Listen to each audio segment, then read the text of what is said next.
And welcome everyone to our first daytime team call. And, if these go well, we'll just obviously keep this slot. If it starts to be a tough time, I think we might even just move into pre-recorded calls. But I love getting everyone on live because I feel like it really gives us that opportunity to talk, to connect. You know what I mean? So today, on that note, I'm excited to talk about goals today. I thought lately, with all the chaos that life always is, there never really is a perfect time to be starting your business, ramping your business up, growing your business, or whatever it is. And I've also been feeling extra motivated thinking about goals because I've been listening to Rachel Hollis's new book, Girl, Stop Apologizing. So if you haven't read that or listened to it, I would pick it up. I feel like, she does a really great job of dissipating the BS that we tell ourselves and also just giving very tangible things. But a lot of the stuff I really relate to, some of it I already do in my life. And I thought, what a perfect time to talk about goals. And it was specifically her chapter or sort of around prioritization that really made me want to do this call and share some real things for you. So welcome. I'm so happy you're on. I'm so happy to be full of energy and sipping coffee right now and not anything else.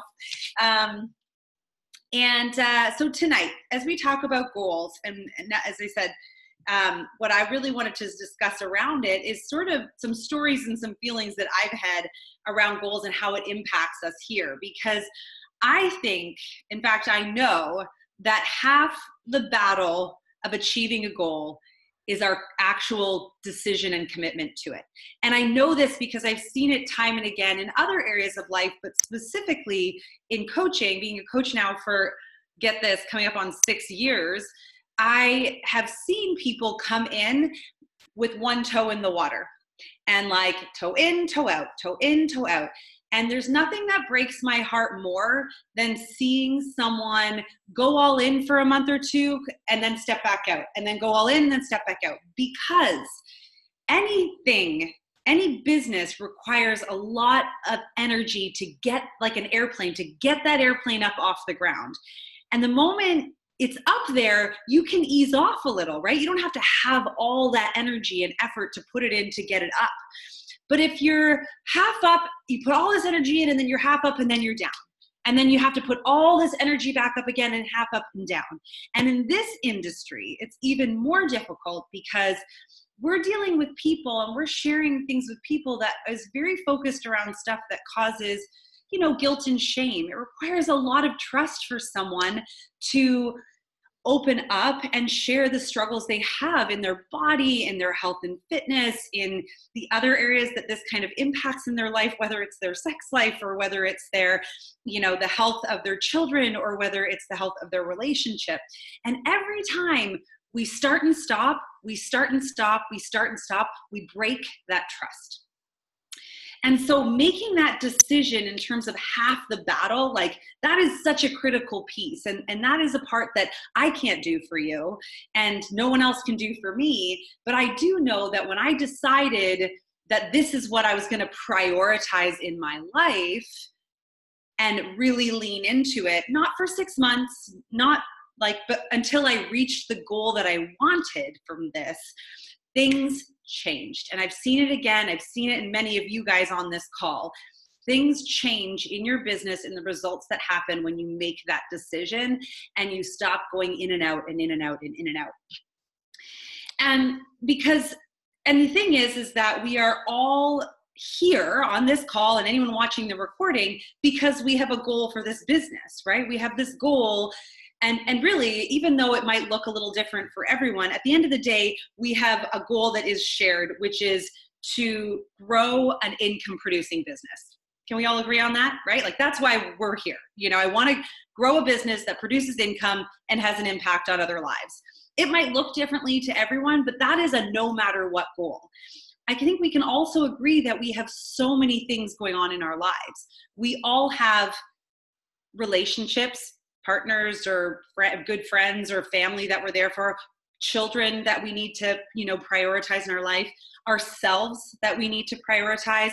Some of us, and whether you're a stay-at-home parent or you work outside the home, If you're a stay-at-home parent, you got a full-time gig there. If you work outside, you got a full-time gig there. So we have so many things going on in our life, which means we need to learn to prioritize. And it also means we can't have a million goals that we're working on at once. We just can't. And that was the thing I think that really triggered this in this book for me, is that she very clearly is like, you can focus on one big goal at a time. And if, because we're so busy, because we have a relationship with, for me, it's like I have my relationship with myself, I have my relationship with my husband, I have my children, and I have this business because it is my passion. That's full. Like I'm full there, and I think that if you have another job, that can be a part of that as well. But other than that, deciding to grow an income producing business when you're not growing an income producing business, and then also deciding to run a marathon and do the Tough Mudder next week, and maybe look at this business opportunity and all these other things, you just can't do it all. So we need to be able to look at our lives when it comes to goals and say, what is the goal, the one goal that I am working on right now? And if that one goal is to create an income producing business, how do we do that?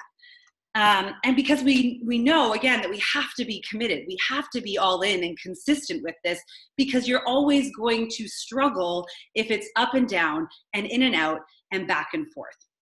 And the other piece that I think, so the next step when it's trying to understand how, because is to sort of break down these three key, I can't remember what she calls them, what Rachel Hollis calls them in her book, but to me, there were like 3 pillar goals, or 3 smaller goals that you kind of break down, that what are the 3 things that if I accomplish these 3 things, I know I'll achieve this key goal of producing of creating an income producing business. What are those 3 levels that I have to make happen?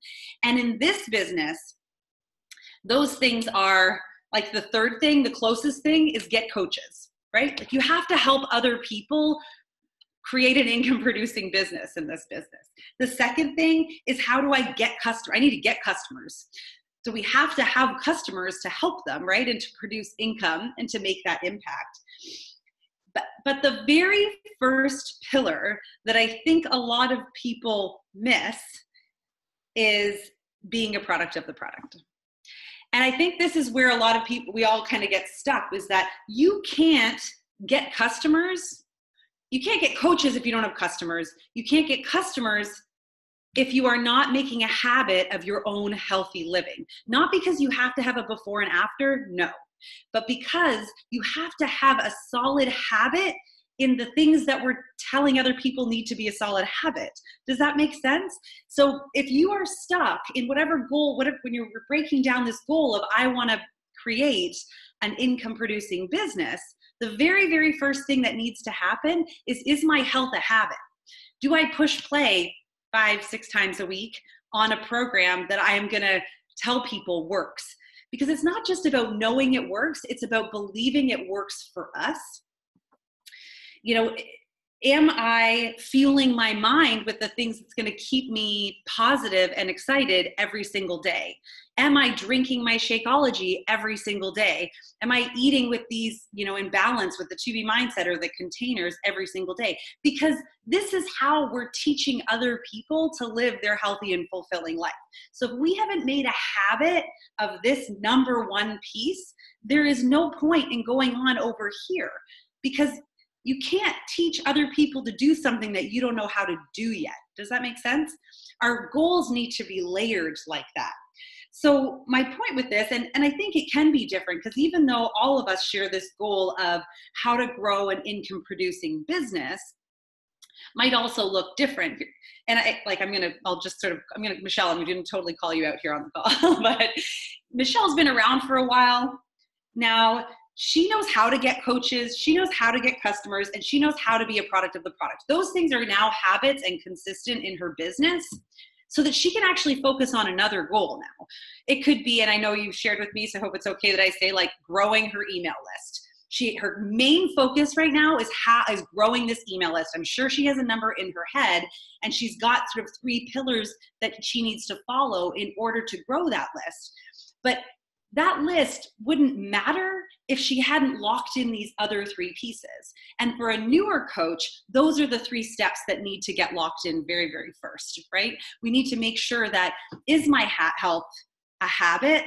Like a habit, so that I don't have to think about it. So that when my alarm goes off, sure, sometimes I don't feel like working out, but I do it anyway because it's just a habit, right? If I have 3 actual like event meals planned with my family, I still find a way to shake my shake with water and get it in my body because I know it's worthwhile for me, and that's a habit. You know, I will no matter what find a way to listen to some type of personal development because that's a healthy habit. So is this making sense? If you're a newer coach, we need to climb that ladder of habits and make them ingrained very, very first. And I love that Rachel Hollis talks about doing something specifically for 30 days. If you can't do it for 30 days, and yeah, you have to have some grace around yourself, but then it's not a habit yet. So I think it's pretty evident when it comes to like being a product of the product, those things are you following a program every day for 30 days in fitness, in Shakeology, and in nutrition? Are you doing that for you? Not for the before and after photo, not so that you can talk about something on social media, but are you doing that for you? Because that is the first step in being the light for other people and also for you being your most healthy and successful human being, right? That's what we're all trying to go for. If we're trying to create success, we have to start with ourselves. Once you've locked that piece in, the next question is, how do I get customers? What are the things I need to do? And it is very simply the Success Club tracker, which is in the Coach Online office. It's in the coach training. You need to do this tracker every day for 30 days. If you can't do that, it's not a habit. And when you do these things, then you start to see your airplane is up off the ground, right? And then getting coaches is sort of that third level. What are the things I need to do to get coaches? So that's the biggest thing that I wanted to really lay out for you guys today, is to help break down these goals when we know that it's very easy in life to be like squirrel, squirrel, squirrel. You know, so I know you guys must see other top coaches or loads of top coaches way more successful than I am doing things. And I'm like, maybe I should be doing that. Maybe I should be doing that. Maybe I should be doing that. But then I always have to scale back down and be like, okay, first things first. Is this a habit? Is this a habit? Is this a habit? Because you can't run before you walk. You know what I mean? And once you reach that level of habit in these 3 key pillars and that specific goal, your business is income producing, and you get to say, okay, what am I going to do next? What's the big goal I'm going to do next to increase the income in this, or to automate these pieces, which, you know, when I gave this example of Michelle collecting email addresses, that's what she's doing, right? That's the goal, is how do I automate what I'm doing now so that I can focus on other things, or that I can income produce faster, so I don't have to always be in my business, but that I'm on it. And that was the biggest thing I wanted to share with you guys today. And I think I will certainly open it for questions, but early on when I was a new coach, I remember this, I made the mistake this morning of thinking it was Dave Ramsey, but this YouTube video came across, I don't know, probably in a coach group or something, by Art Williams. And it's a speech he's doing for something. And I will post the link to it in SUCCESSFIT after with the recording of this call, so you guys can watch it. And truthfully, it's like kind of grainy. And I don't always like relate to men talking. I don't know why. I don't find it as interesting. I've even noticed lately that I'm mostly interested in watching television shows where there's a strong female lead. That's just what I'm interested in, I guess. So I'm not normally impacted by this, but there's something about his message in this speech that is very much like, thanks for telling me you're going to do something. Stop telling me you're going to do something and go do it. And this is the thing that I always say to myself, because I was getting so sick of myself saying I was going to do something and never actually doing it, or starting and being like, well, maybe I should do this. Well, maybe I should do that. And I think learning to break down your goals and be like, I am committed to this goal until it happens. And here are the 3 key habits I need to lock in, and the step-by-step to get there is what's been so helpful for me to make this happen for my business. And then I'm able to take a look at the rest and say, what's my next goal? And maybe it isn't always a Beachbody goal. Maybe it is, I want to run a marathon, or I want to be a ninja warrior, or whatever these things might be. But if the goal right now, as we talk about priorities, if you're on this call or you're listening to this call, then you must have a goal of wanting to create an income producing business. Otherwise, I'm not certain why you're here. You're welcome anyway. But I think we can all, as I said, agree on that piece. We're here to build a business that creates income, that makes an impact.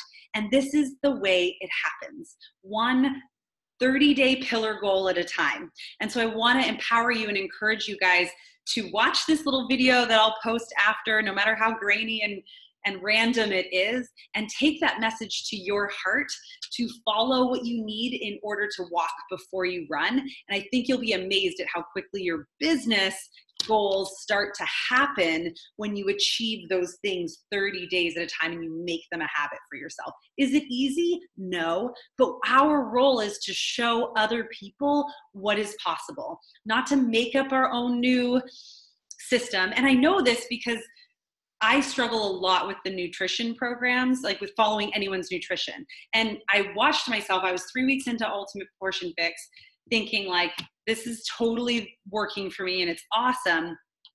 And then I was talking to my neighbor who's like an ultra marathoner, and he's talking about his ideal eating day and how it's much more like intermittent fasting keto, right? Like he eats no carbs.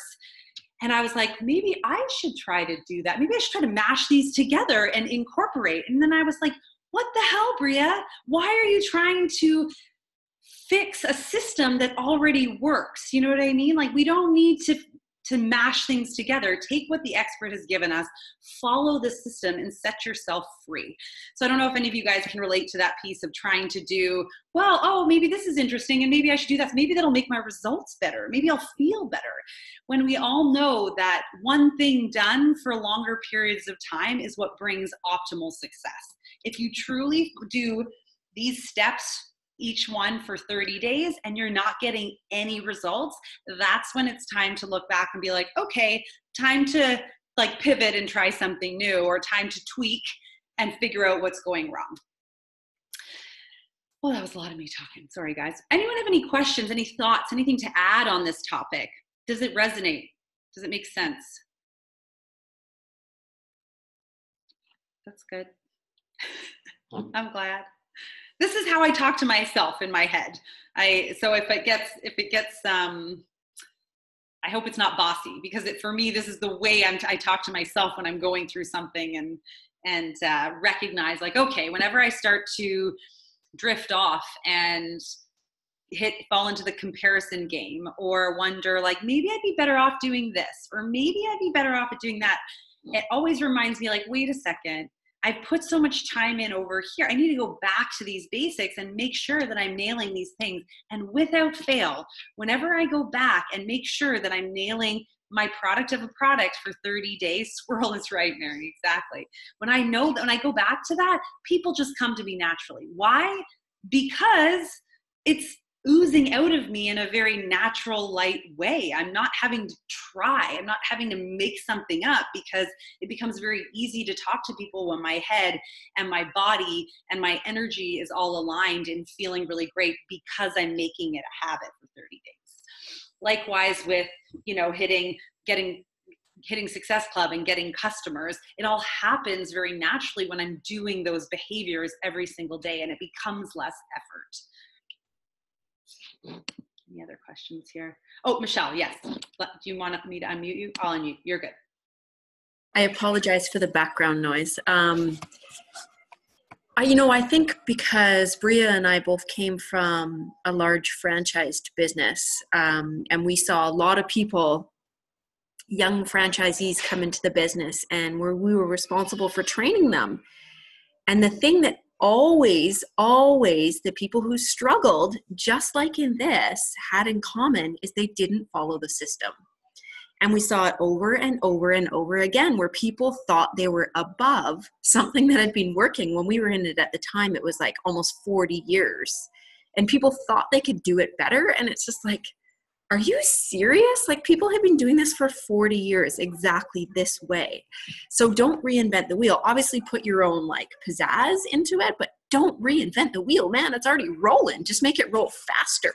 So that's one thing that Bria and I had in common when I started this. I was like, okay, well, we're system people. This will be great. So if you try to think you're going to do it better and you're above the business activity tracker, give your freaking head a shake, because unless you're nailing Success Club 10 plus every month, you're not above that business activity tracker. Do it. So I do things slightly different now. I have a daily tracker, but it's based on where my business is at. And like, I have like theme days and stuff, right?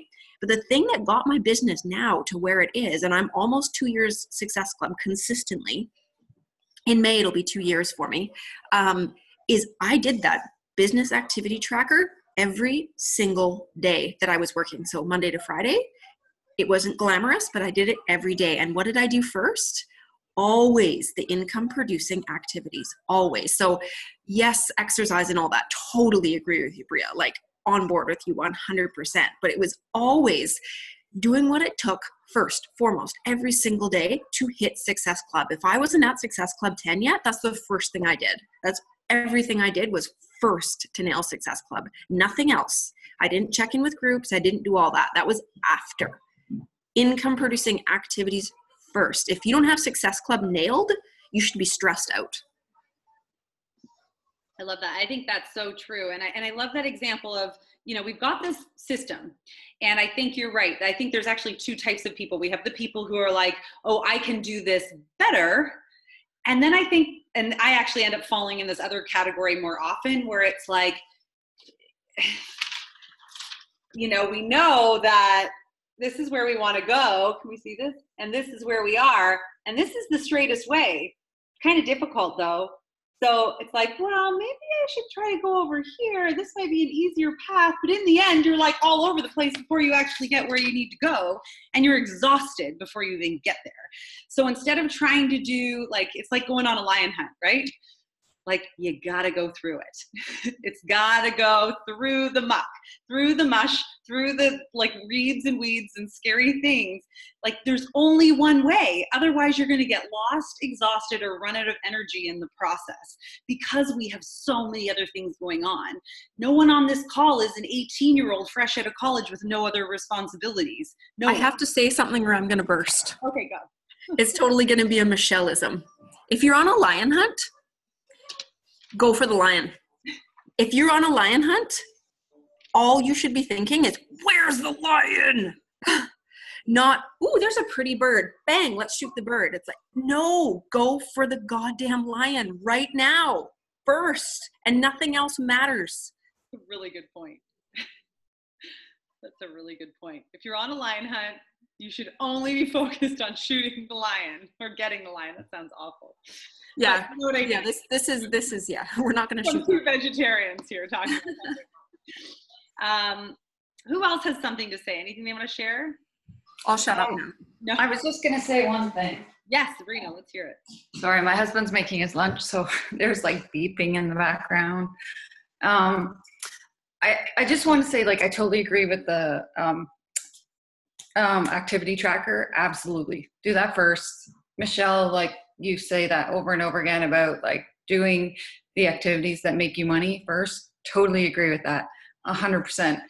I think people also need to remember that you have a life and you likely have a family, whether it's kids and a husband of your own, or maybe you're still with your own, or like with your parents or whatever. Regardless, like, I think you have to remember that it's okay to have family activities as well as business activities. Because like Bria said, that's the whole point of this, is to have freedom and to have a life. I don't know if we were recording when you said that, but I think we have to remember to put our family lives into our plan and into our schedule and not in our business hours, but into our day. Because I know for me, if I'm not at Success Club and I have a family event to do, I get stressed out. like stressed beyond max because I feel like, oh, well, I should be putting all my time into my business. And that's not the point of this business, right? That's a great tip, Sabrina. Jeff Hill, who used to be with the company, he said something early on that always connected with me. He said, this opportunity is supposed to give you a life, not take over your life. And it's true. You still need to schedule your life so that you can have time for work and have time for family and have time for social. And yes, you might need to sacrifice in order for work to happen. But if you do this, if you learn the system and you do the system rigorously, it is what will set you free, I think. And you're right. And like having social time with your family, like on the weekends, I do not feel badly about hardly working my business. It is entirely what I'm doing with my family. I relax. And I think that's what we want. Right. Yeah. We want to live that way. And I mean, if you want to work harder, but don't do it because you feel like you have to, you know? And I feel like if you do the activity tracker and you do those events that or those tasks that are going to make you money, then you've done what you need to do. Yeah. Right. Like, yes. That's a great tip as well. Be okay with like achieve what you need to achieve for the day and then let it go. It's supposed to be enjoyable unless you're just, on a roll. Bria, I have to say too, we've chatted about this quite a few times, just you and I chatting about this, and it's going through the motions, very important in doing those things, but also being willing to adapt and shuck and jive all the time. Like if something didn't work last month, figure out right now what you're going to do to change it next month so you're successful. Because if you're doing the same thing over and over and over and over and it's not working, or you're stagnant and your results are the same and you want to grow, like change something right now and make it better next time. Yes, I love that. This is never about failing. It's about getting up. And I love that. Chuck and jive. Is that what ebb and flow is what my dad always says. Shuck and jive. Shuck and jive. Shuck and jive. You know, it's not about, oh, that didn't work, I'm not good. It's like, well, that didn't work, let's try something different. Is really the mindset we want to have. It's like, okay, well, that didn't work. Good to know. It's almost like someone said recently, as I'm learning more about email lists and building an email list, you know, when someone unsubscribes from your list, you could feel rejected by it, or you could be like, thank goodness, that's one less person who's not my person on my list. And I think that's the way we need to shift our mindset to in all of this, is like, well, great. Okay, now I know what doesn't work. It's time to try something different. And it's almost freeing because it's knowledge, right? We know this doesn't work, this works, this doesn't work, this, and it what makes you more efficient in the end. Yeah. Awesome. Okay, well, the last thing, it's 10 o'clock now here, so we've done our half-hour call. Unless there's any other questions, I just have one last thing I want to share. Monica, do you have something? I just wanted to, can I share one else? Yeah, that's why I came up on mute, so I'm in the car. But I love what Michelle shared on a different call about really hitting it earlier in the month, because sometimes I procrastinate and think, oh yeah, like I'm going to hit Success Club this month. And last month I was so disappointed because it didn't happen. And then before I knew it, the month was over. I'm like, what? So starting the month, like day one, basically, I mean, it's the repeated actions and doing the consistency, but it's really, you know, if you can hit Success 5 earlier in the month, then it's not weighing on you when you have that family function or later in the month where you're like, oh, I haven't hit it yet. And then you get pressury and with people. I mean, I think it comes out when we feel like, oh, you know, we should, but I think if we're aiming for, you know, whatever our goal is, but like SE5 by the 15th or by the 5th or by the 10th, but earlier in the month, so that then everything else is just great. You know, go for 10, go for 20, whatever it is, but start day one and just keep doing those things every single day. And I totally agree with tweaking it as you go along, because I've had to tweak as well. What's working, what's not working, who to follow up with, when to follow up with, all of those things. But yeah, I agree. And I just wanted to reiterate that point again. That's a great point. And you're right. Like 5 by the 5th, 10 by the 10th, 15 by the 15th. Like that's sort of, you know, that's great. Yeah. You're right. It does. I love that too, because the other thing that you can put pressure on yourself, you can self-impose it, is think about an event that you have coming up that month. Like for me, when I went to the NLC, I was like, oh, I got to have Success Club nailed before that, or because you'll enjoy it more. And like when you go to Summit, nail Success Club before you go to Summit because you'll enjoy it more. Nail it before the weekend because you'll like have a great weekend. Yeah. I couldn't agree more with you. That's like, I think about the Success Club trip. I'm like, I definitely need to have all of that, like my ducks in a row, so that I can enjoy the trip and focus my posts around just pure life enjoyment, which is what attracts people in, not desperation. So that's really, really great.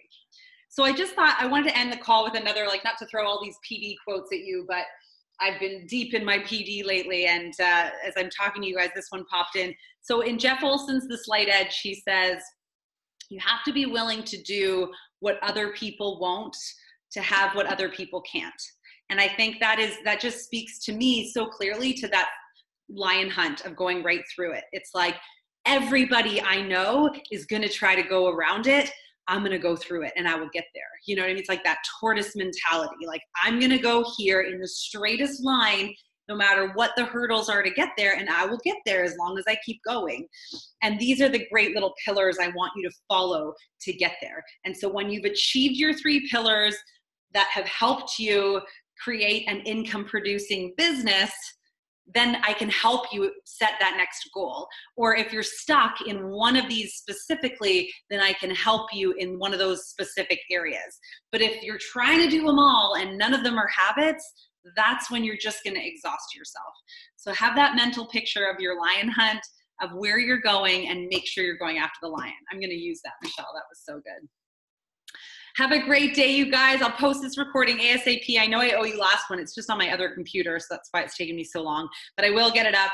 And I know Monica and I and Denise and Lisa will be toasting you all on the Success Club trip that aren't going to be there, but we will be thinking of you. And can't wait to see so many of you guys at Summit soon.